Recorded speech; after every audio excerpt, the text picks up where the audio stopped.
Bom dia, pessoal. Sejam bem-vindos, bem-vindas para o nosso segundo dia aí do colóquio Thomas Kuhn. Quero agradecer a presença de vocês, agradecer o convite para moderar essa mesa. Eu sou Sandra Gema, sou professora aqui da Faculdade de Ciências Aplicadas, docente do nosso mestrado interdisciplinar em Ciências Humanas e Sociais Aplicadas, e trabalho com as pesquisas no mundo do trabalho, né? Tentando compreender aí como é que as pessoas trabalham, quais são as estratégias que elas desenvolvem, como é que a gente pode transformar o mundo do trabalho no sentido de um trabalho gratificante, um trabalho que possa ser fator de saúde e não de adoecimento, enlouquecimento e suicídio, que é o que a gente tem visto. Eu não posso começar essa mesa sem deixar de mencionar dois eventos que aconteceram essa semana. Peço desculpa aos nossos convidados, mas é porque a gente foi atravessado essa semana por dois eventos muito dramáticos. Uma funcionária do restaurante faleceu, teve um AVC e isso implicou num atendimento aqui da faculdade, né? Então acontece no próprio trabalho, é uma questão. E ontem, infelizmente, a gente teve uma tentativa de suicídio de um estudante aqui do nosso curso. E como coordenadora de graduação, eu estou bem abalada com isso, né? E a gente já tinha um projeto aqui na FCA, que começou no meio do ano. A gente trabalhou o projeto Travessia, a gente trabalhando as questões do luto e das dificuldades que tivemos para esse retorno presencial, né? E todas as questões que nos atravessaram. E agora a gente estava com as oficinas de acolhimento previstas para os estudantes, para acontecer. Elas vão acontecer, né? A gente está na etapa aí de, junto com os estudantes de graduação, fazer esse acolhimento com profissionais da psicologia. E a gente teve esse evento, então só reforça a necessidade da gente fazer promoção, né? Da saúde e do bem-estar e da boa convivência. Então, queria deixar esse registro aqui, que é uma semana bastante triste, bastante difícil aqui para a nossa faculdade, o que faz que aumente a nossa responsabilidade no uso do nosso tempo aqui, né? Então, agradeço a presença dos colegas aqui da mesa, Francidilson Silva do Nascimento, da UFPI, e Marcos César Dagnoni Neves, da UEM. O nosso tema, né, é repercussões kuhnianas nas ciências 1, porque teremos essa outra temática no período da tarde. O primeiro tema é tradução na filosofia de Thomas Kuhn. O Francidilson, que vai fazer a apresentação, e depois imagens, anomalias e revoluções, Farewell to Big Ben, com o professor Marcos. A Josi também, ela não veio, ela é coautora do trabalho, né, que vai ser apresentado. O Francidilson é graduado em licenciatura, filosofia e depois bacharelado em teologia, fez mestrado em filosofia na área de concentração de epistemologia e filosofia da ciência. O professor Marcos tem uma trajetória interessante, graduado em física, licenciatura em artes visuais, especialização em educação para a ciência. Fui coletando porque eu achei interessante. A gente, quando fica mais velho, a gente vai fazendo mais coisas, né? Mestrado em física, doutorado em educação, pós-doutorado na Itália, 2 pós-doutorados, um na Itália, um na Unesp, 3, na verdade, não, um interrompido agora, né, professor? Ok. E atualmente é professor na Universidade Estadual de Ponta Grossa, é isso mesmo? Ou não? Tá. Então sejam bem-vindos à nossa faculdade e quero parabenizar os organizadoras do evento, né? E também a participação dos estudantes que trabalham para que tudo isso aconteça, dos funcionários aqui da FCA. Eu acho que a gente pode começar então com a sua palestra, Francidilson. Para mim é um trava-língua o seu nome, me desculpe. A tradução na filosofia de Thomas Kuhn. Obrigada, viu? Então, bom dia a todos e a todas. Primeiro eu quero agradecer a oportunidade de estarmos juntos nesse nosso evento. E também agradecer o convênio, né, do nosso programa aqui com vocês. Para nós é sempre um enriquecimento e e acima de tudo, nos faz sair um pouco da nossa regionalidade e pensar um pouco mais a filosofia de modo mais amplo, né? Para nós é algo muito importante. Depois, queria pontuar que o que eu vou apontar aqui, na verdade, ainda são intuições, né, do meu projeto de doutorado. Nós estamos ainda trabalhando nesse projeto e vou trazer aqui algumas discussões sobre a questão da tradução, né, na filosofia do Thomas Kuhn, me baseando basicamente no livro O Caminho desde a Estrutura. Claro que seria aí a discussão sobre a tradução estar presente nas quase todas as obras do Thomas Kuhn, mas de modo especial a gente tem o problema da tradução no Caminho desde a Estrutura. Esse tema da tradução é um tema muito importante dentro do pensamento do Thomas Kuhn. Ontem o professor Condé pontuava os 3 elementos do legado do Thomas Kuhn, que um deles é a linguagem, e que o Thomas Kuhn, ele basicamente ficou limitado, diríamos assim, dentro da discussão filosófica, simplesmente na estrutura, né? E muitas vezes a gente esquece aí de trazer o Thomas Kuhn também para esse debate da linguagem, de uma filosofia da linguagem também, que está presente ali na filosofia do Thomas Kuhn. E, basicamente, o problema da tradução é um problema no século XX que é encarado por diversos autores, e o Thomas Kuhn entra nesse debate também, né, com outros pensadores, né, como o Davidson, né, que traz ali um debate interessante, o Quine e outros pensadores, inclusive o Thomas Kuhn escreve um artigo, né, que eu vou também citar, esse artigo aqui, onde ele vai debater sobre o problema da tradução, principalmente contrapondo a perspectiva de uma tradução kuhniana, uma tradução radical que o Quine aponta, né, e ele então debate isso com o Quine. Mas o problema da nossa apresentação aqui, de fundo, é uma questão importante para a filosofia da ciência levantada por Thomas Kuhn. Pode 2 teorias rivais se comunicarem e serem traduzidas? Então a sua resposta é que essas teorias elas são incomensuráveis e por isso elas não podem ser traduzidas totalmente.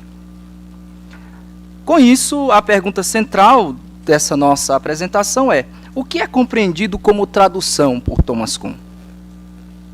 Então, o nosso objetivo aqui será apresentar a concepção de tradução que o Thomas Kuhn ele desenvolve, né, e ele denomina isso de intradutibilidade, como resposta também a algumas críticas à sua proposta de tradução. E considerando que essa tese do Thomas Kuhn ela foi mal compreendida, ao nosso ver, devido a alguns pensadores e críticos considerar que o Thomas Kuhn estava impossibilitando a comunicação entre as comunidades ou teorias científicas. Por isso, no outro momento, nós vamos falar um pouco da proposta do Quine e essa impossibilidade de uma tradução, né, que o Quine aponta ali na tradução radical. E, por fim, uma tentativa, né, uma tentativa aí de mitigar um pouco essa, que ao nosso ver é muito dura do Thomas Kuhn, quando ele fala de uma intradutibilidade. Então a gente vai tentar mitigar isso apontando ou dando uma possibilidade de uma tradução que a gente chama de tradução parcial, né? É o que eu chamo de tradução parcial. Para isso a gente vai se valer de uma outra lógica, uma lógica multivalorativa, que de fato pode, né, e aqui com várias interrogações ainda, nós estamos ainda trabalhando nessa tese, possivelmente esta lógica pode explicar melhor aquilo que o Thomas Kuhn descreveu. Ele fez a receita, mas ele não, ele escreveu a receita, mas ele não fez o bolo, né, com a receita que ele deixou escrita, né? Então a gente vai tentar desenvolver esse pensamento. É o caminho que a gente vai tentar fazer aqui, de modo rápido e também objetivo. Bom, então vamos partir para um primeiro momento. Eu quero desenvolver um pouco o debate do Quine, né? O que é que o Quine compreende como tradução e que ali o Thomas Kuhn desenvolve no seu trabalho também, né? No artigo Comensurabilidade, Comunicabilidade, ele vai desenvolver esse pensamento, né, do Quine. Então, o problema da tradução ele se apresenta quando determinada comunidade ou tradução ou tradição, ela procura descobrir o que o outro vê e diz diante de um estímulo, pois há uma distinção entre as expressões linguísticas para se referir, para referir-se a ele. Segundo Jacobson, um termo verbal pode possuir 3 maneiras distintas de tradução. Abre aspas, Jacob então diz, ele pode ser traduzido para outros signos da mesma língua, para uma outra língua ou para outros sistemas de símbolos não verbais. Fecha aspas. Ainda Jacob destaca que os 3 tipos de tradução passam a ser denominados como, primeiro, uma tradução intralinguística ou reformulação, substituição de termos linguísticos de uma determinada língua por meio de outros termos da mesma língua. Um segundo, uma tradução interlinguística ou tradução propriamente dita, substituição de termos de uma determinada língua por outros de outra língua. Terceiro, a tradução intersemiótica ou transmutação, que é compreendida como interpretação de termos verbais por signos de sistemas não verbais.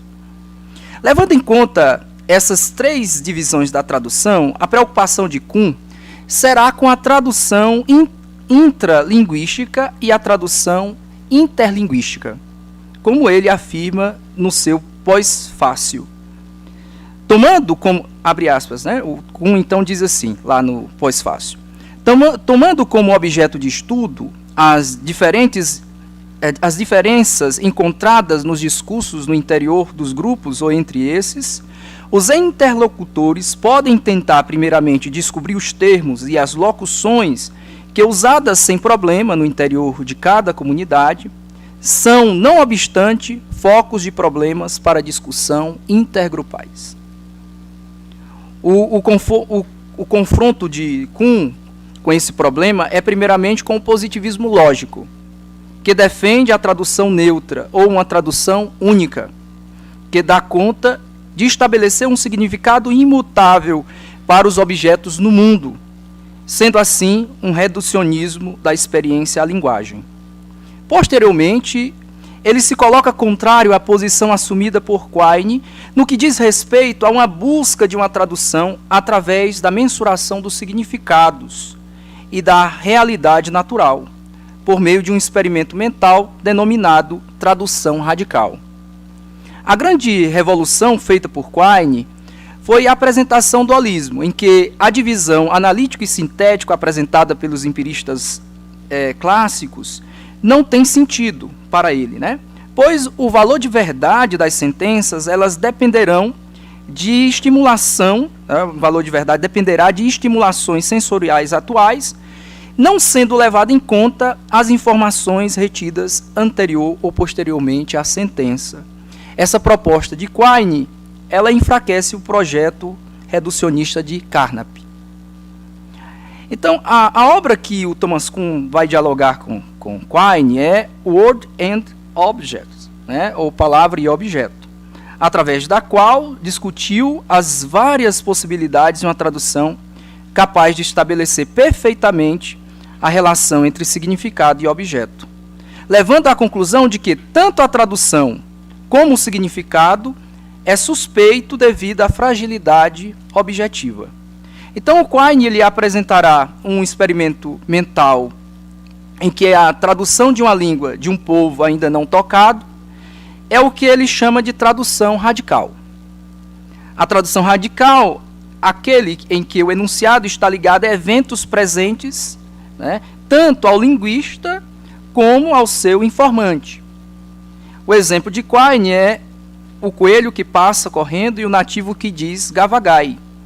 E o linguista anota a frase coelho ou olhando um coelho como uma tradução provisória, sujeita a ser testada em casos ulteriores. Então a tradução ela é tratada como uma forma de construção de teoria. Essa construção é realizada pela observação do tradutor dos comportamentos dos informantes e ouvindo os sons verbais que fazem o tradutor reformular uma teoria do significado das palavras nativas. O que ele pretende afirmar é que há uma verdade fixa sobre o significado de gavagai. Então essa é a questão que o Thomas Kuhn enfrenta, né, com o Quine sobre isso.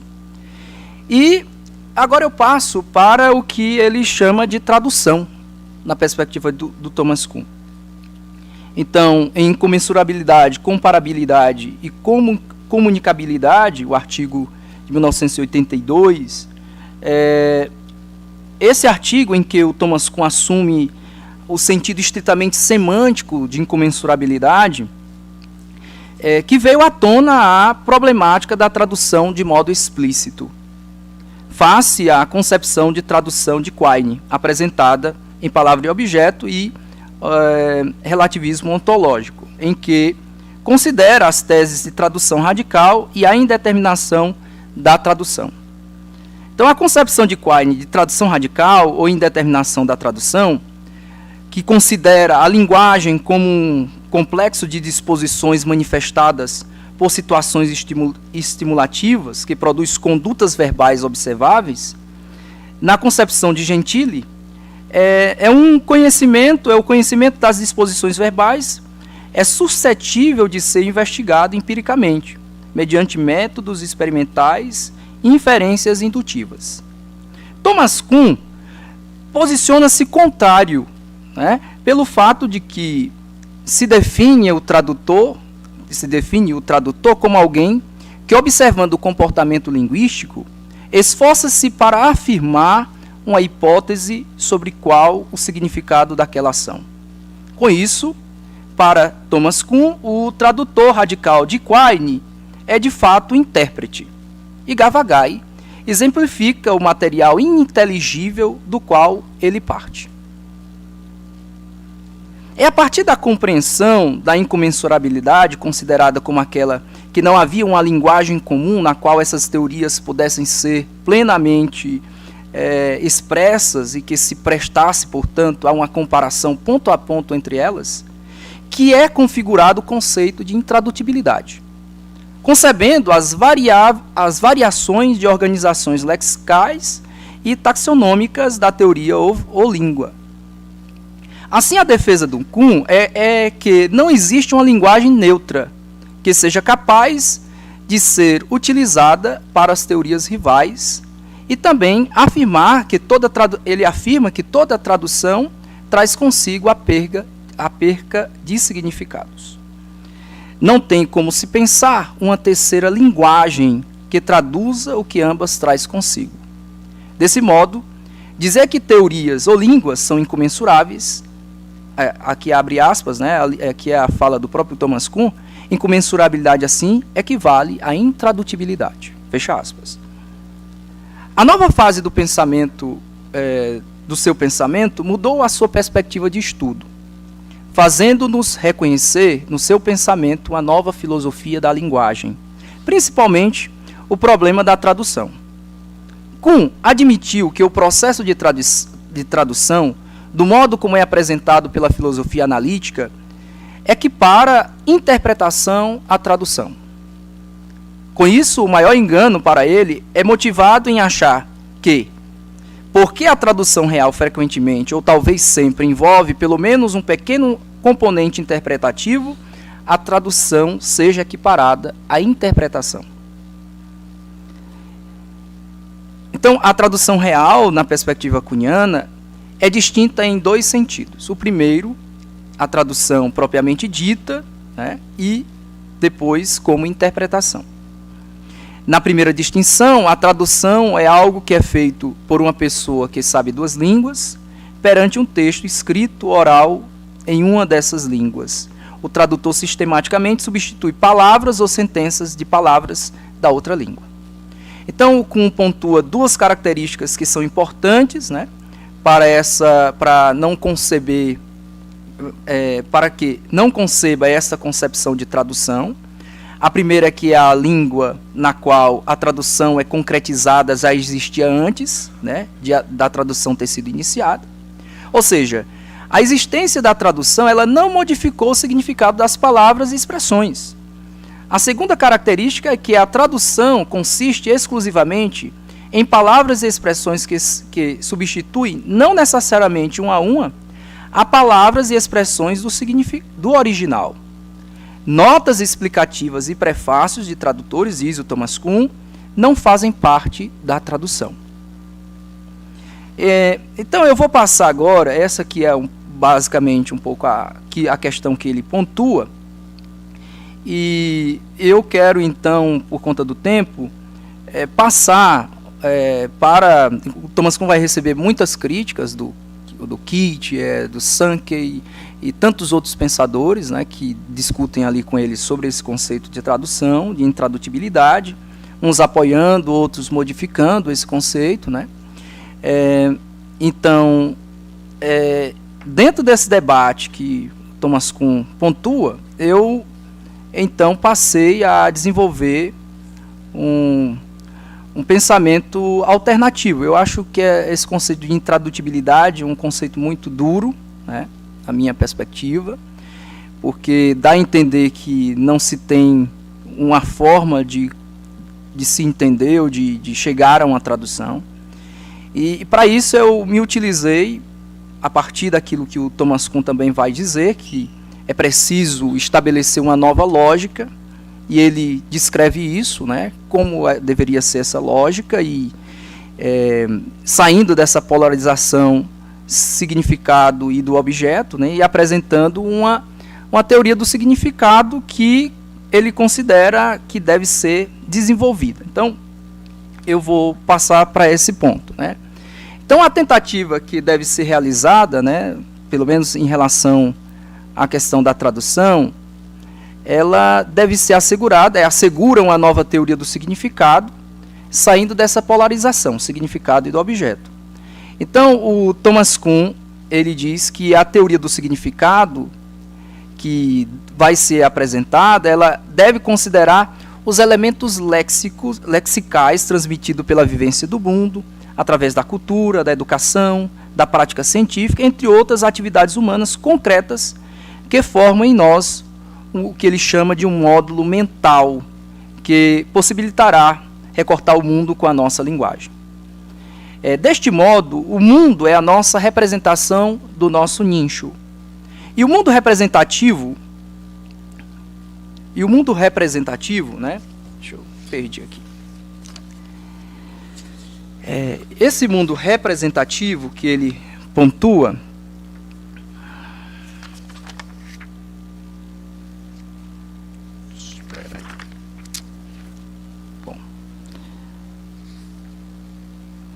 então, esse mundo representativo que temos a partir das nossas interações seria a base, seria o nosso grupo. O grupo seria a base para a representação do mundo. Então, o grupo ele possui essa estrutura lexical mais abstrata, e o sujeito que está dentro desse grupo, ele, de certa forma, é influenciado por esse léxico mais abstrato, né? Não podendo ele, de certa forma, vamos dizer assim, romper com esse léxico. Porque se ele rompe com esse léxico, ele passa a fazer parte de um outro grupo e não daquele que ele é parte, né? Então, essa estrutura que o Thomas Kuhn aponta, de uma estrutura lexical, ela é relativista, ela deve ser relativa parcial.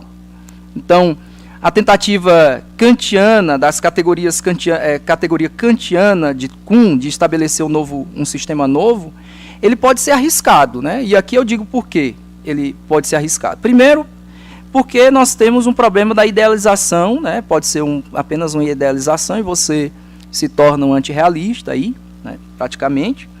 Ou você pode determinar as categorias taxonômicas e ficar apenas nessa correspondência direta com o mundo, um realista duro. E basicamente ele está ali tentando fugir dessas rotulações, né? Então, qual é a minha hipótese aqui? De que o Thomas Kuhn, ele diz que existe uma lógica e nós devemos reformular a lógica, saindo dessa lógica correspondentista, e aí ele dá uma receita para essa lógica. Ele diz assim, e aí é onde vai basicamente a novidade aqui da apresentação. Então, eu quero aproximar a filosofia do Thomas Kuhn da lógica fuzzy, né? Então, a postura de Thomas Kuhn nós encontramos na lógica fuzzy, que é uma chamada lógica nebulosa, né, ou difusa, como nós queiramos assim interpretar. Considerando que essa lógica, como ele lá apontou, e ele diz assim, venho percebendo, e essas são as palavras do Thomas Kuhn, que alguns dos meus pontos de vista fundamentais podem ser mais compreendidos sem falar enunciados como sendo em si verdadeiros e falsos. Em outra passagem, ele diz assim, então, como é que eu aproximei essa ideia da lógica fuzzy? Ele diz, olha, eu tenho que romper com essa ideia de uma verdade correspondentista. E ele, então, pontua dizendo, um enunciado ele pode ser candidato à verdade ou falsidade, de acordo com o léxico, sem que tenha o mesmo estatuto dos outros. E mesmo que tenha os dois enunciados, não serão o mesmo, embora expressos de maneira idêntica, algo que é forte evidência para um deles, pode não ser evidência para o outro. Então, considerando essa visão, que para mim está próxima do que a lógica fuzzy proporciona, nós saímos de uma verdade de correspondência para uma verdade de pertinência. Considerando que a lógica fuzzy, ela trabalha não com verdade e falsidade, mas com o intervalo entre o que é verdadeiro e o que é falso. Então, a gente vai estabelecer, em vez de 0 e 1, nós temos ali 0,1, 0,2, 0,3, dentro dos graus de pertinência, né? E, pois, essa verdade, então, que eles chamam de pertinência, que leva em conta tanto o léxico como referência das realidades do mundo, né? Então, você coloca tudo isso dentro de uma verdade como um todo. Para a gente compreender um pouco essa lógica, e assim eu finalizo aqui, né, dizendo o seguinte, que essas variáveis linguísticas que a lógica fuzzy trabalha, ela está presente no nosso dia a dia, né? Que nós trabalhamos estabelecendo variáveis linguísticas que estabelecem uma comparação entre os valores. Um exemplo é quando nós dizemos que um pudim é doce. Nós temos uma variável, que é o pudim, que está recebendo o valor doce, que é um dos conjuntos fuzzy para esta variável, sendo modificada através de termos ou operações que modificam a forma dos conjuntos fuzzy, ao nosso ver, por meio do qual, meio daquilo que o Thomas Kuhn chamou de especiação, que seria através da determinação da intensidade dos valores fuzzy. Assim, dentro do conjunto da variável pudim, nós teríamos vários valores estabelecidos para o conjunto doce, sendo que poderia surgir um subconjunto com valores diferentes. Assim, acredito que a estrutura lexical que os indivíduos compartilham dentro de um grupo, valores abstratos que favorecem o estabelecimento de traduções espaciais. Esse processo de estabelecimento de valores não acontece a não ser dentro de uma comunidade. E aí, o que me chama a atenção na filosofia do Thomas Kuhn é que ele rompe com esta ideia de uma objetividade estática.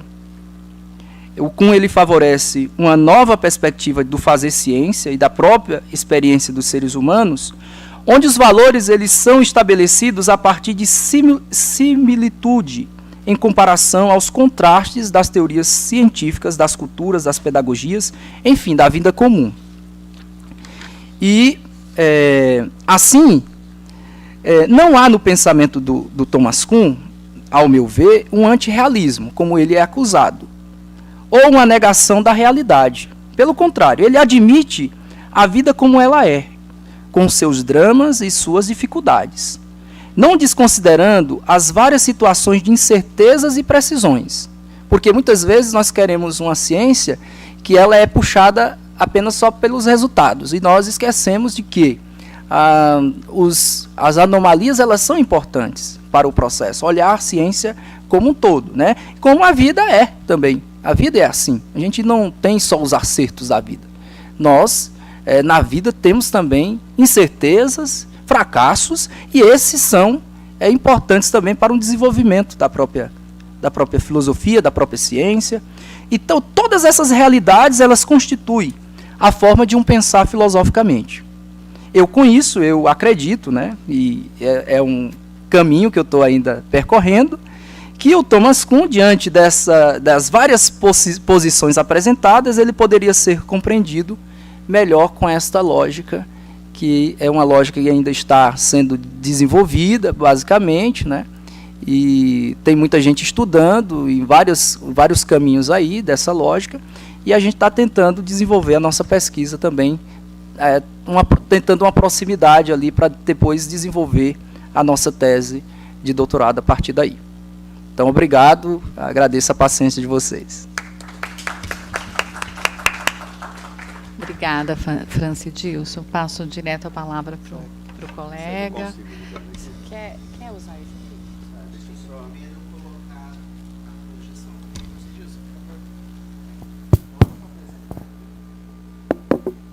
Então, agora a gente vai o professor Marcos César Zagnoni Neves com o tema Imagens, Anomalias e Revoluções, Farewell to Big Bang. Pode apagar? Sim, vou apagar. Bom, gente, bom dia. E como nós estamos num colóquio, eu vou procurar falar como se eu estivesse falando ali no bar que fechou, tá? E eu não vou me ater tanto ao meu trabalho que eu vou apresentar ali no PowerPoint, mas o tema que eu trato aqui é um tema que eu lido há exatos 30 anos. Né? E isso se deu fazia o mestrado em física na Unicamp. Depois recebi um impeachment do doutorado que eu já tinha começado, com bolsa e tudo, porque o Instituto de Física, sisudo como é, e hard physics como é, não admitia que se continuasse a trabalhar com uma área ligada ao ensino de física. Né? E a gente conseguiu um mestrado ali, porque havia uma área chamada instrumentação para o ensino, e a área foi fechada. Né? Mas eu mantive os meus colegas de doutorado lá na física, e um deles, que talvez vocês conheçam, o professor André Koch Torres Assis. Né? Nós éramos amigos de sala de aula, né? No mestrado e no doutorado, as disciplinas básicas, né? Mecânica quântica, estatística geral, etc, etc. E uma vez, a gente comentando sobre a questão da natureza da ciência, né? E eu já sabia que o André tinha algumas ideias não paradigmáticas, né? Vamos usar já o termo kuhniano, porque ele tinha ficado muito conhecido por um artigo extremamente interessante chamado On Mar Principle, sobre o princípio de Mar. Né? Isso aí, né, deixou o André Assis conhecido no meio internacional, porque ele usava a eletrodinâmica de Weber e construiu uma mecânica relacional, não é, que obtinha todos os resultados que obtinha a relatividade. Por exemplo, a apreciação do periélio de Mercúrio. Né? Ou seja, não precisava ficar imaginando espaço-tempo, campo, aquelas coisas que vieram no bojo da Revolução Científica do século XX. Né? Então, tudo isso parece, nossa, mas é doideira, né? Hoje a gente chamaria, será que esse cara não é endoidou? Será que é, não é? Não, né? É um trabalho muito sério, eu refiz todas as contas na época, é um trabalhão danado, né? Porque a força não é igual a MA, a somatória da força é igual a zero, não é? E as forças se relacionam segundo termos cruzados de velocidade, aceleração e tudo mais, não é? E discutindo com ele, a gente se devotou sobre a cosmologia. Eu estava, inclusive, escrevendo um livro de divulgação chamado Pavio Cósmico. Então, eu ia chegar lá do Fiat Lux até a física do século XX, né, contando mais ou menos, né, uma história padrão para a divulgação científica. Porém, depois que eu conversei com o André, o livro está engavetado até hoje, nunca publicarei. Provavelmente queimarei, não é, junto do meu funeral. Não é? Por quê? Porque é um livro que seguia e continuaria seguindo os cânones do paradigma da cosmologia moderna ou contemporânea. Né? E aí Então a conversa foi o seguinte: né? A cosmologia moderna, ela se apoia sobre 3 pilares, né? Ou um tripé, né? Que é a síntese dos elementos leves, o redshift e a radiação cósmica de fundo, a CBR, né? Ou Cosmic Background Radiation. Conversando com o André, a gente decidiu ver se lá no passado recente do século, na transição do século XIX ao século XX, não é, como que se pensava, não é, o universo naquela época. E começamos a descobrir uma série de trabalhos e artigos de gente muito tarimbada, não é? Porque sempre que a gente vai contra a corrente, fala assim, você é doido, né? Isso, não é? Você se baseou em quem? No Pondé? Não, Condé, hein? Pondé. Né? O Karnal, né? Esses pilantras da pseudofilosofia, né? Esses sofistas, né? Tipo amigos de Meleto. Né? Não, nós fizemos um trabalho que nós resgatamos as fontes de físicos que haviam calculado, utilizando ainda um universo não expansivo, um universo infinito no espaço e no tempo, né, a predição de uma temperatura do espaço. O primeiro artigo que nos caiu na mão, não foi o primeiro, né, mas foi o primeiro temporalmente falando, né, foi um trabalho do Guillaume, não é, em que ele chegava a uma temperatura do espaço em torno de 5 a 6 Kelvin, utilizando o universo infinito. Depois descobrimos o Wegener e o Nernst, prêmio Nobel de Física, que chegava a incríveis 2,8 Kelvin na década de 30.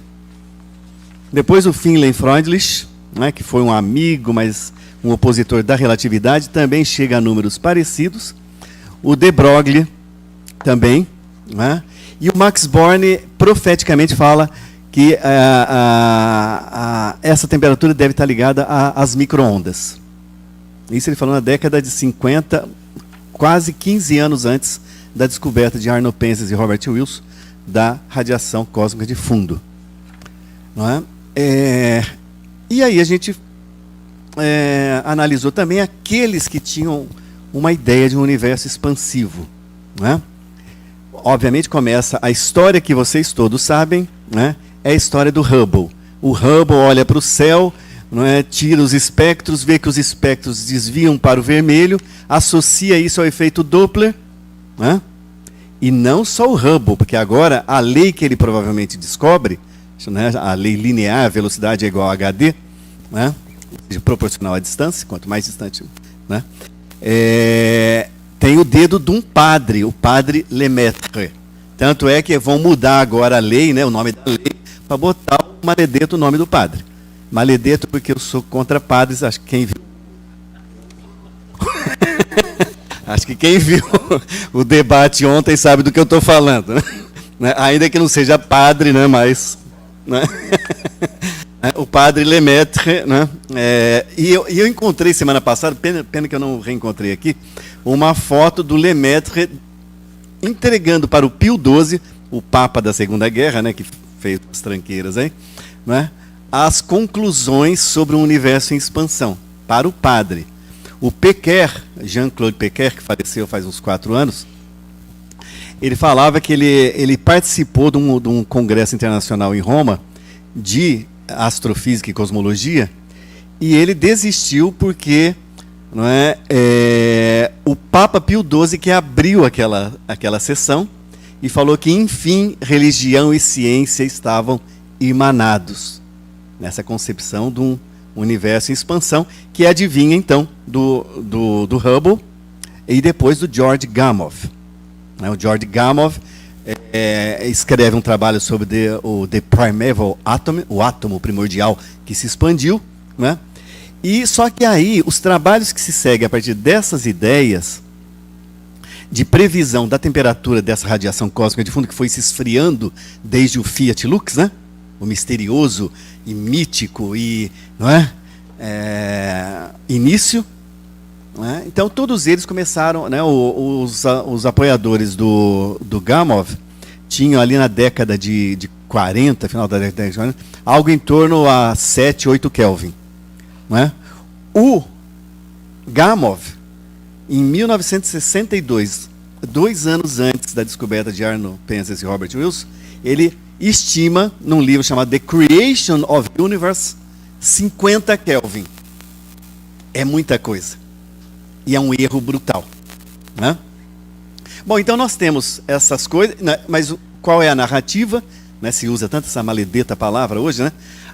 A narrativa que vai suportar o paradigma do Big Bang, porque a gente já pode falar que o Big Bang é um paradigma da cosmologia, é o baluarte, não é, que explica, entre aspas, não é, o universo.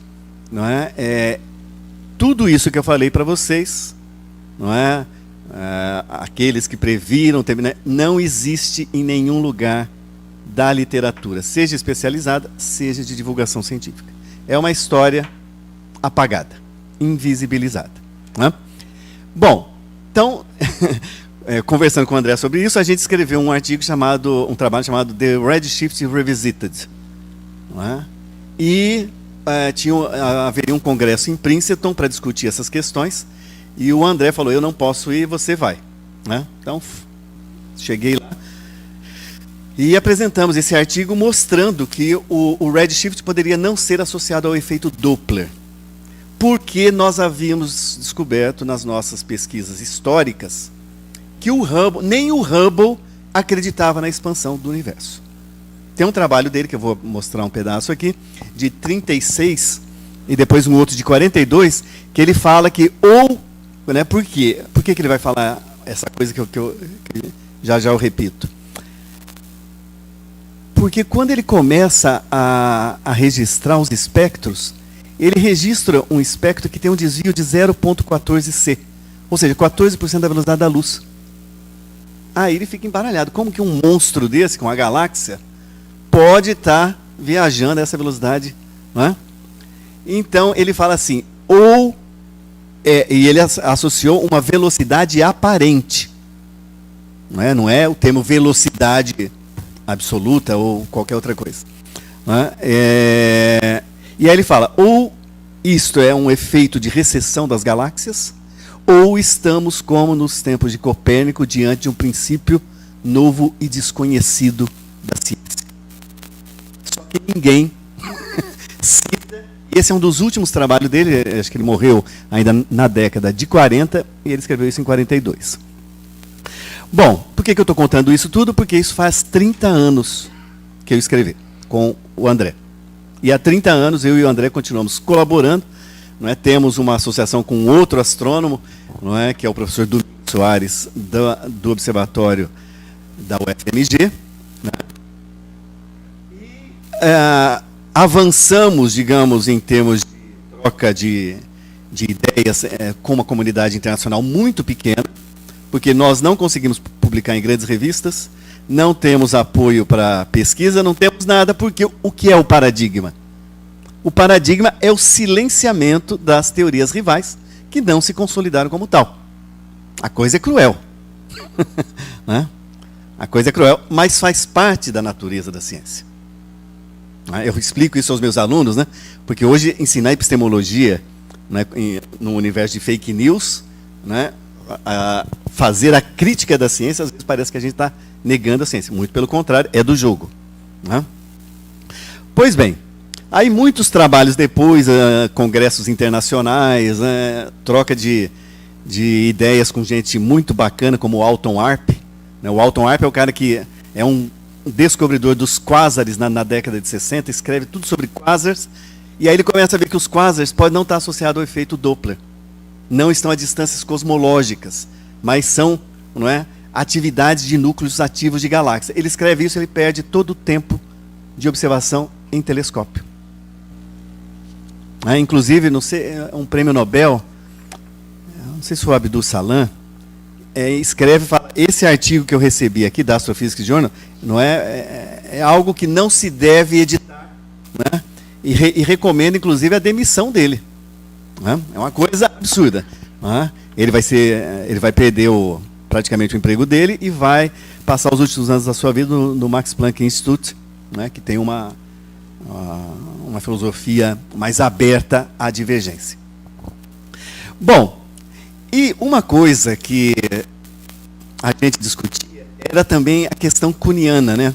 Ou seja, será que veremos a emergência de um paradigma novo e a destruição do velho paradigma?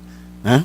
Todo mundo pensa em viver uma revolução científica após ler especialmente o Thomas Kuhn. Né? Seria legal, né, a relatividade foi para o buraco, né? Para o buraco negro que Einstein nem criou. Né? Coitado, coloca tantas ideias, né, por aí dizendo, não, o pai do buraco negro é um Einstein, o pai da lente gravitacional é, né? Não, são derivações, né? Mas, né? E isso aconteceu em 2003.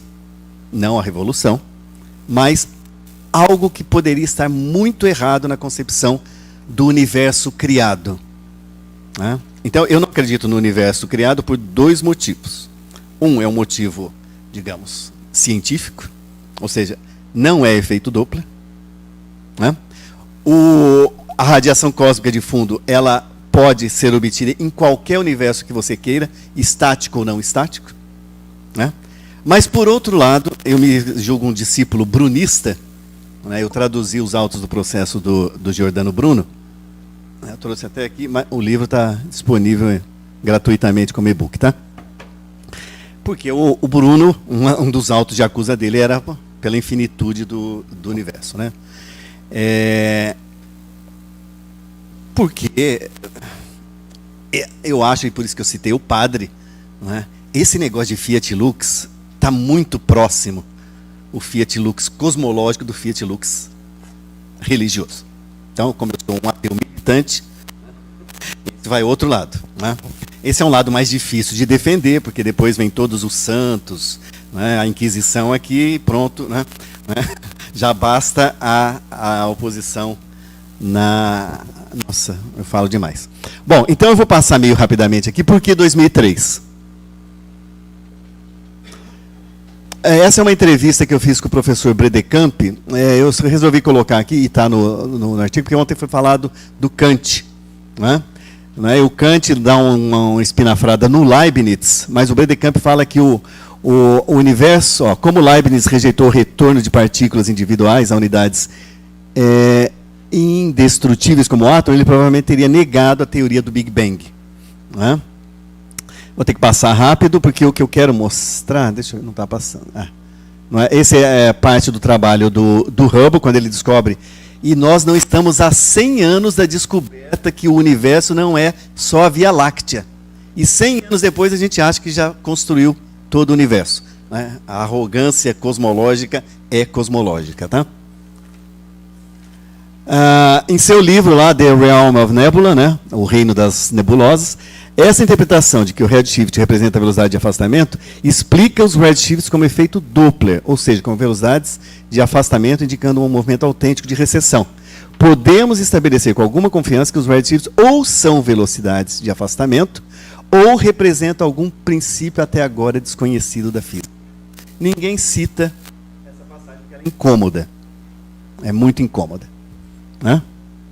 Bom, e aí tem outros trabalhos, o de 1942 também, né? No Problema do Universo em Expansão, Ele fala, parece estarmos como nos dias de Copérnico, diante de uma escolha. Um universo pequeno e finito, ou um universo indefinidamente grande, mais um novo princípio da natureza. Olha que fantástico. Desconhecido, invisibilizado. Né? Aqui é o artigo original. E ali é onde eu... Né? Se o Hubble tivesse os redshifts dos quasars, né, ele nunca teria chegado à sua lei linear, chamada lei de Hubble mais padre Kelson, padre Lemaitre, desculpe. Né? Não é? Por quê? Porque a dispersão dos redshifts seria tão grande que você não tem uma reta. Né? Não é linear. Então, jamais Hubble teria chegado ao universo expansivo. Tá? Bom, aí eu falo do Feyerabend, não vale a pena. Né? Em 2014, eu tive na comemoração dos 25 anos do Hubble, lá na Academia dei Lincei, lá em Roma. Não é? E eles já iam lançar, não, eles esperavam que 2 anos depois se lançasse o James Webb, tinha uma maquete muito lindona lá, que é essa aí. Não é? E aí vem a grande descoberta do espaço ultraprofundo. Né? Isso aqui é a constelação da Fornalha, uma pequena região do espaço, equivalente a 1/100º de uma lua cheia, 11 dias de observação, 200 horas. Né? O Hubble captou 10.000 galáxias. Se o Hubble pudesse fazer esse trabalho para toda a abóbada celeste, norte e sul, seriam 250 bilhões de galáxias. Esse é a estimativa do nosso universo visível. Né? Problema, não era para ter tanta galáxia assim. Mas aí o pessoal falou assim, não, mas essas galáxias são galáxias irregulares, são aquelas muito energéticas, porque são jovens, então isso comprova o Big Bang. Aí quem me mostrou essa foto foi o Domingos. Eu falei, mas espera aí, mas e se ao invés de 11 dias fosse 22 dias, 33 dias, 44 dias e assim por diante? Eu garanto que as galáxias velhas apareceriam, porque elas são mais débeis em luz, porque a luz, a radiação, foi capturada pela matéria. Falou, boa ideia, vamos escrever um trabalho? Escrevemos e está num livro aqui. Né? Eu vou apressar, tá? Essa é a foto, né? Comparada com a do James Webb, hoje é uma foto que não tem a qualidade do James Webb. Né? E aqui é o que os Big Banguistas falam. Né? Aqui está o Hubble, né? Aqui se vê as galáxias visíveis, e nessa região aqui que ele pegou o Ultra Deep Field, o campo ultra profundo. Então aqui há 13,7 bilhões de anos, aqui seria o início do Bang, né? Aqui vocês colocam o que vocês quiserem, o Padre Kelson, não é? O Deus, Maomé, qualquer divindade, Balalau, né? Qualquer coisa que vocês possam colocar aqui. Né? E aí nós propusemos não é? Diante daquela dúvida, não é, que se a gente tivesse tempo de observação, nós iríamos ver, né, milhões e bilhões e bilhões e bilhões de galáxias. Nós estamos limitados ao nosso... Tá? Então, só para terminar mesmo, né, essa é a foto do James Webb, do espaço ultraprofundo, né, e o incômodo, né, uma galáxia a somente 280 milhões de anos do Bang. Aí era só para existir radiação. Ou seja, a anomalia. Provavelmente eu não vou ver o final e terminando mesmo, o final do paradigma, porque mais um epiciclo será colocado. Não é? Ou seja, provavelmente eles vão recuar a idade do universo, vão colocar um pouco mais de matéria obscura, matéria escura, energia obscura, energia escura, né? Ou seja, coisas que são epiciclos de epiciclos de epiciclos para manter. Né? E só para lembrar, não vou ler, mas vocês lembram aquela historinha do Lakatos? Um planeta desconhecido parece perturbar a órbita de um outro planeta, manda-se uma coisa, não encontra aquele outro planetinha, será que os cientistas renunciariam à teoria gravitacional de Newton? Não, né, falariam que, né, tem um campo eletromagnético potente, né, e está nesse livrinho aqui, tá? Foi citado ontem. Né? Não. Então, né, vai se acrescentando um epiciclo e se salva os fenômenos, e daí pulamos para Pierre Durand. Obrigado. Obrigada, professor Marcos. Temos aí 20 minutos para o nosso... Não, que horas que era o fim dessa mesa? 9h30, né? Na verdade, a gente já está... Pode ser 15 minutos? Tá bom. Então, eu vou abrir para a audiência, para fazer obrigada pelas apresentações. Depois eu vou fazer um comentário aqui, como é que eu me senti aqui entre vocês dois. 1, 2, 3.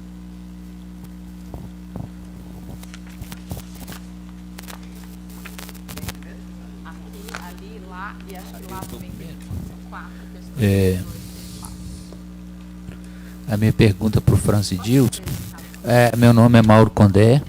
A minha pergunta para o Francidilson em que pese, né, você buscar um outro parâmetro de lógica para pensar a filosofia da linguagem do não existiria alguns elementos conservadores no Kuhn, né, em termos que eu falei ontem, por exemplo, da ideia de categorias, né? Porque ao mesmo tempo que você procura a lógica fuzzy no sentido assim de um outro operador lógico que dá uma série de possibilidades, né? Que eu acho que é interessante. Mas a pergunta é, você não acha que o Kuhn seria um pouco conservador para ir nessa direção, sabe? Porque ele ainda acaba lançando mão de categorias. Quer dizer, na hora que ele chega, a sensação que tem é na hora que ele chega um pouco ao radicalismo, seja do social, seja da linguagem, ele dá uma parada e procura certos freios para estabilizar a concepção dele, né, sendo um pouco conservador, né? Até que ponto ele iria para abraçar esse modelo de lógica, né? E se a questão do bilinguismo na teoria dele, né, não seria o suficiente, sabe? Quer dizer, porque no final das contas o que se está em jogo ali é como dois mundos se conversam, né?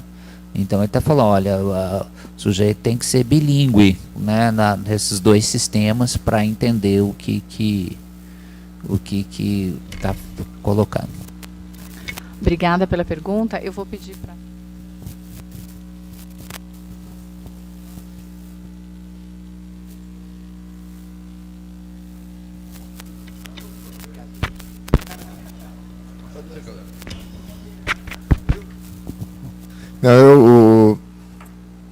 Sobre a questão da tradução, depois eu queria conversar com mais calma, porque eu fiquei instigado aqui com outras coisas. Mas, Marcos, qual que é o paradigma alternativo de hereditariedade? E também, porque é um padre que é responsável, né? Mas só para provocar, eu acho que o fato de ter um padre de verdade, né, e também o rádio não podemos usar porque o Landel de Moura foi um padre e também um dos inventores do rádio, né? Só eu precisava cutucar, porque eu sou palmeirense e eu sou fã do Sócrates, que era corintiano, né? Então eu acho que alguma relação aí pode ter.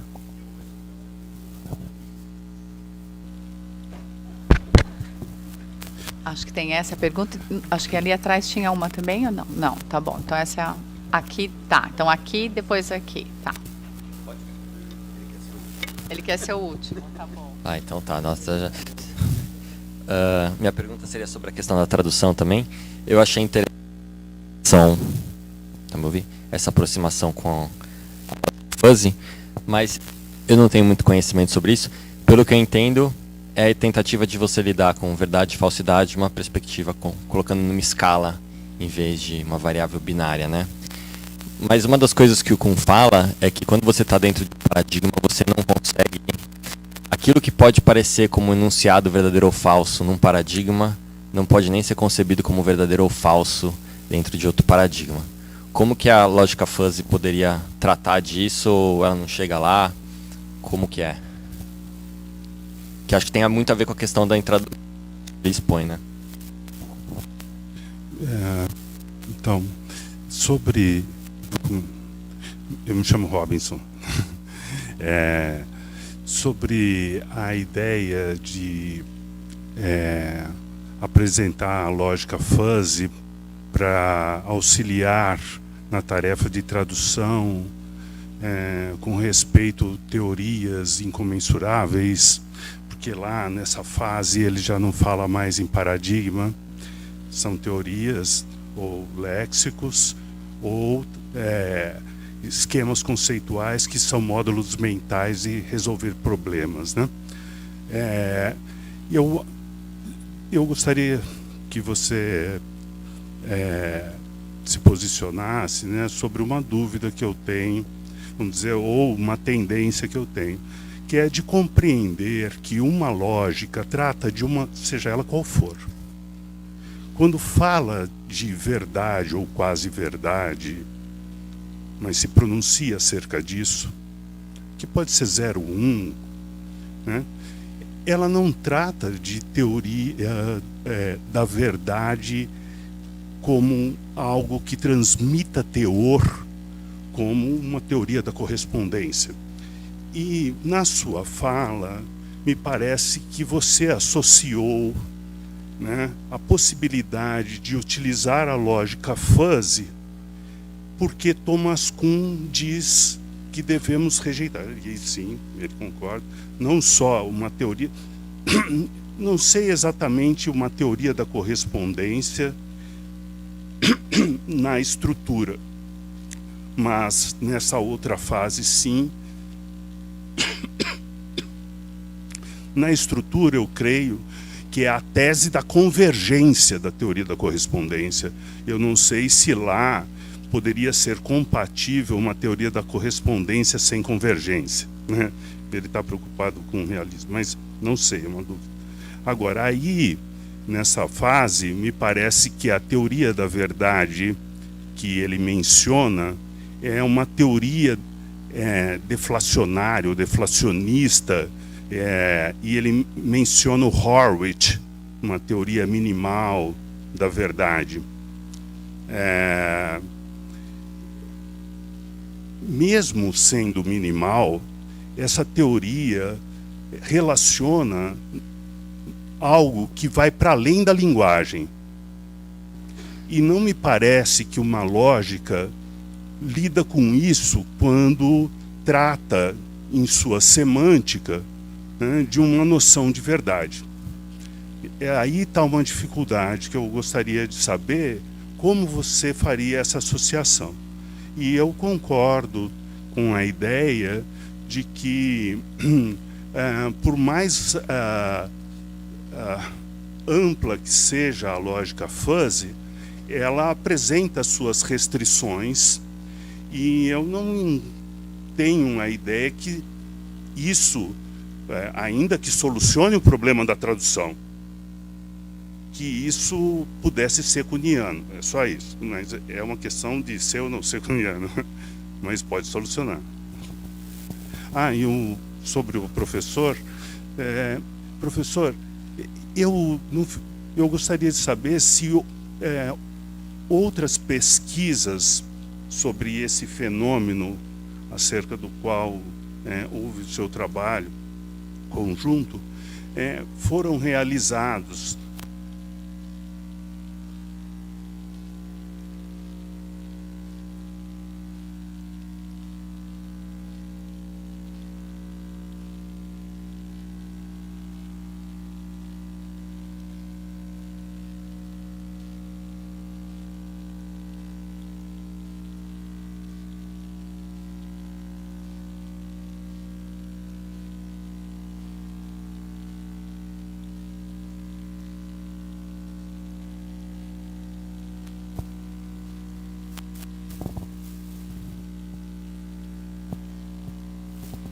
Acho melhor a gente começar por você. Pode sim. Última pergunta, então. A pergunta é, professor, uma provocação também em relação à tradução, né? Porque no caminho da estrutura, o Kuhn para, por exemplo, de um tipo de tradução que seria da questão do termo NASA para alguém dentro do paradigma newtoniano e alguém no paradigma do Einstein. Nesse caso, a gente pega um aluno de graduação que vai para o mestrado, por exemplo, em física, e você, tendo a noção newtoniana de NASA, você consegue aprender a visão do Einstein e você consegue fazer o caminho contrário. Então esse seria um caso mais comum de tradução. Porém, se você pega a obra a que é representada em Intervir, do Hacking, ele dá um exemplo de incolecionabilidade na questão com o exemplo do Paracelso. E o Paracelso, ele falando da medicina dele, ele dá uma explicação que ela é tão incompreensível para a gente nos paradigmas atuais, que eu não vou conseguir nem lembrar do exemplo, né? A gente relaciona Mercúrio com mercado, com o planeta, com o Sol, e dá uma explicação para você dar Mercúrio para mulheres grávidas. E hoje em dia, os olhos hoje, realmente não dá para compreender de forma alguma o que o Paracelso queria dizer, qual que é a lógica daquele pensamento, daquela aquela iatroquímica, né? Aquela alquimia medicinal. Então eu queria fazer uma provocação nesse sentido, porque eu acho que algo do que dá e do que não dá para traduzir. Eu não acho que realmente, no caso do Paracelso, não é realmente intraduzível ao de Deus. É isso. Obrigado.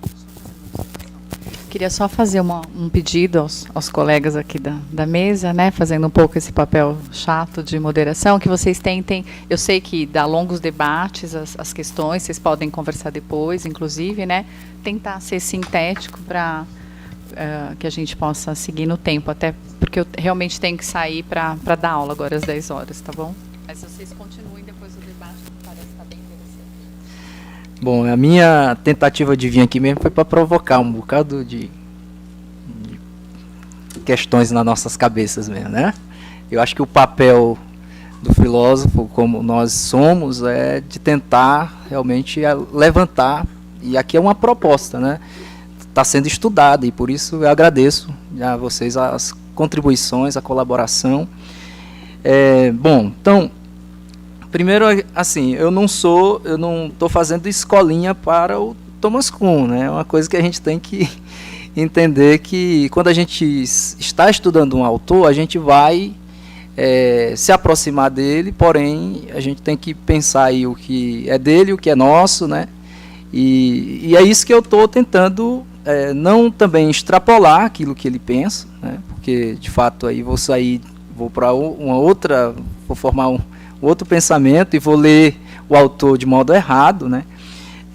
Mas assim, é uma tentativa que a gente está tendo de, vamos dizer assim, atualizar o Thomas Kuhn, porque a gente fica muito nesse debate do paradigma, e às vezes a gente perde também essa perspectiva de uma proposta do Kuhn enquanto linguístico, né? Também como filósofo de linguagem.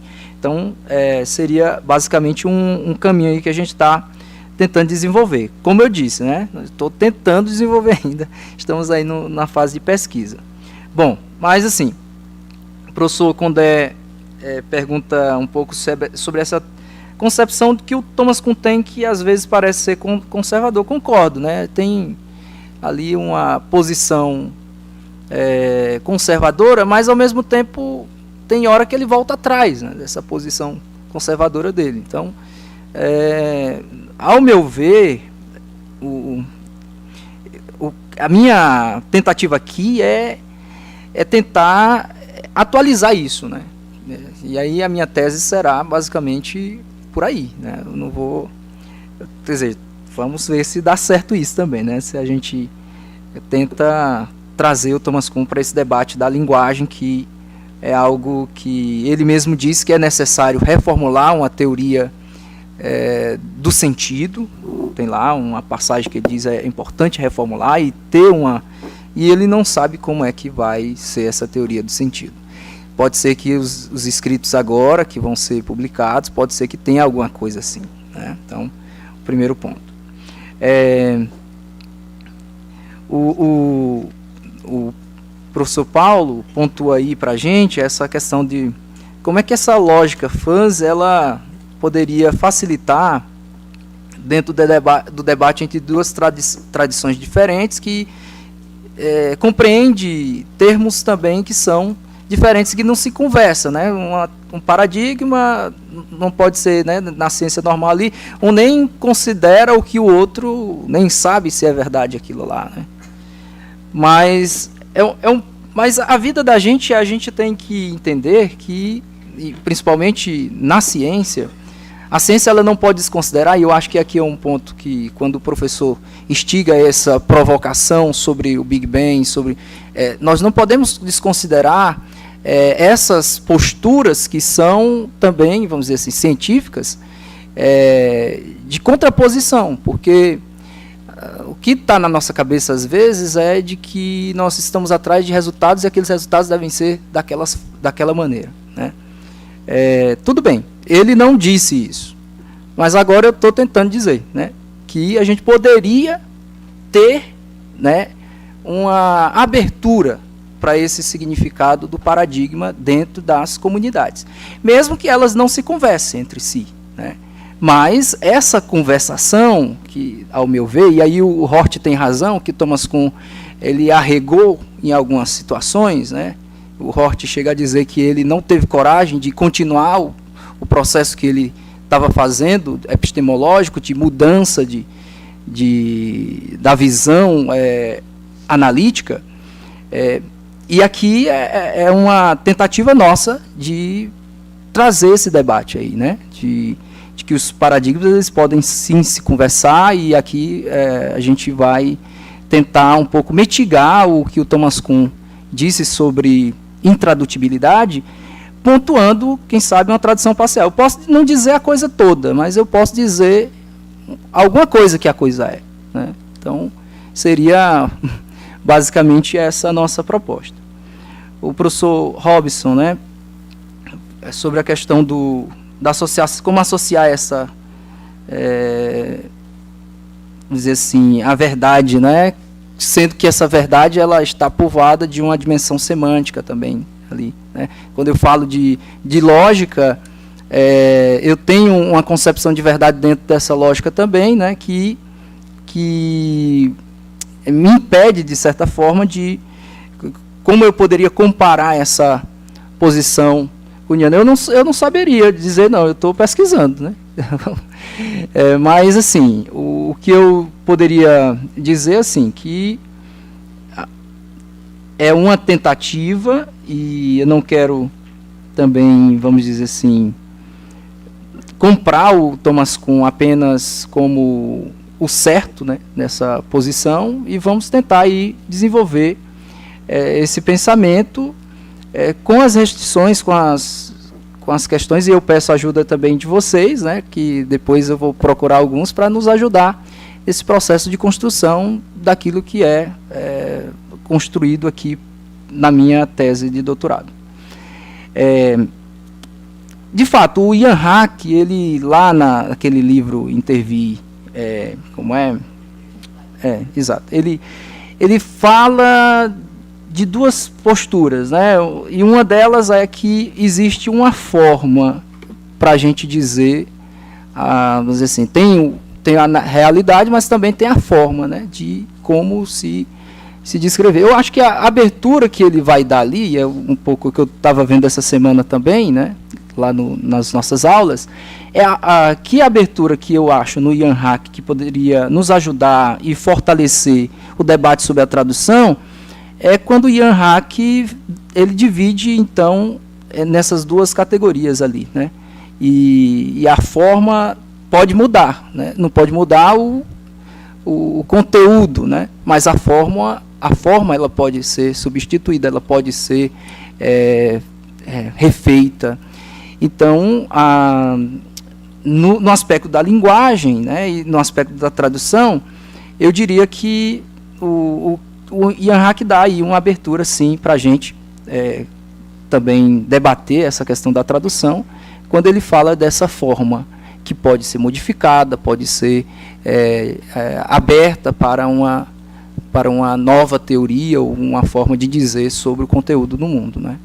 Então, basicamente seria isso. Não sei se eu respondi, também não vim para responder e nem dizer o que é certo, não. Obrigada, Francilson.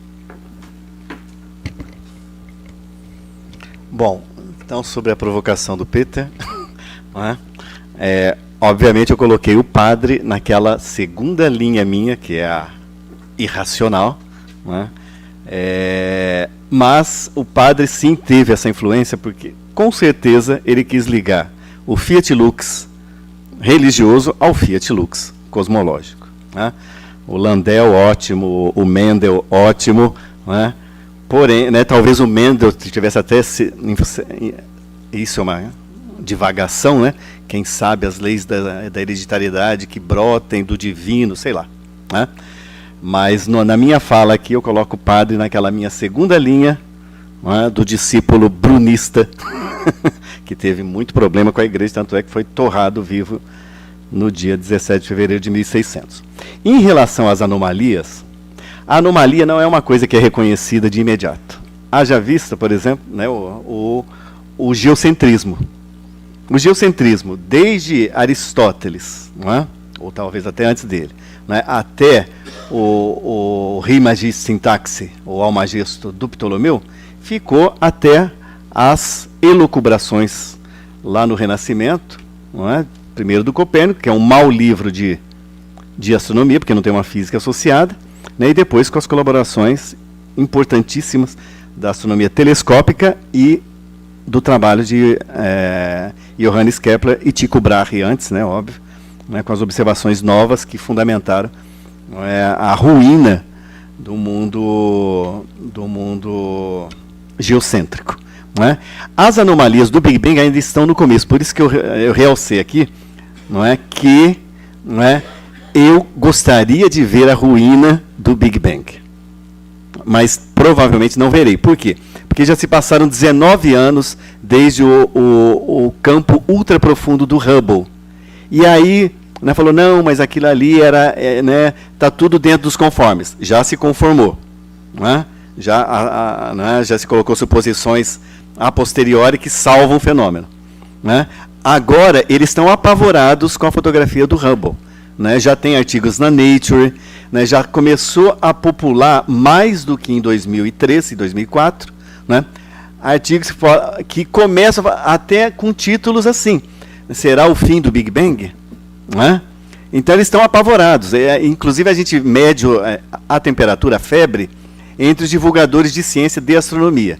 Tem um que eu não vou citar, porque eu não gosto dele mesmo, então não vou fulanizar o sujeito, mas ele tem grande audiência. Né? Ele fez uma live só para dizer, tem um astrofísico chamado Eric Lerner, que o cara acho que é doido, né? E não sei das quantas, ou seja, né, fez aquelas bolsonarices né? E não foi para a questão de que, né, do tanto de ciência, de pesquisa e de discussão que tem. Né? Infelizmente, nós ficaremos para trás. Nós escrevemos uma open letter em 2004, que foi publicada na New Scientist, pedindo verbas de pesquisa, né, mais acesso à aceitação em revistas qualificadas, mas que tenham um viés só big banguista. Né? A maioria dos 30 e poucos signatários originais já está morta, para você ter uma ideia. Né?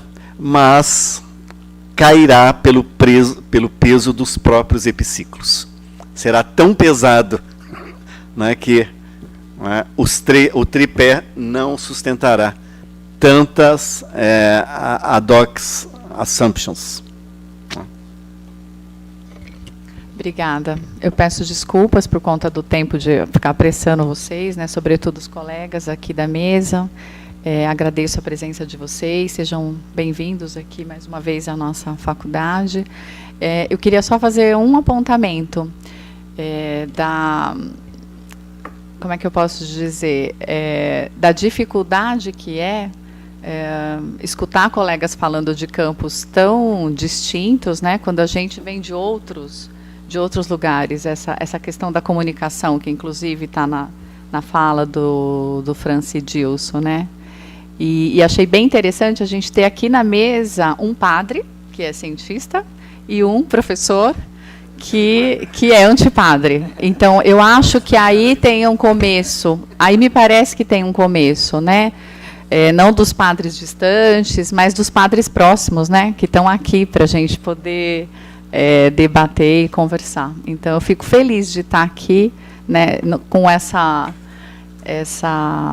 diversidade, né, onde é possível a gente conversar, onde é possível a gente debater e tentar se aproximar, né, e tentar avançar. Muito obrigada pela presença de vocês. Sobre aquele slide? Olha, gente, essa é a galáxia que aparece, tá? Então, né, brilha nossa estrela. Eu descobri que as galáxias são como nós também, né? Vão perdendo a luz. Eu estou uma galáxia bem velha já, então eu gostei de saber que temos essa similaridade. Obrigada.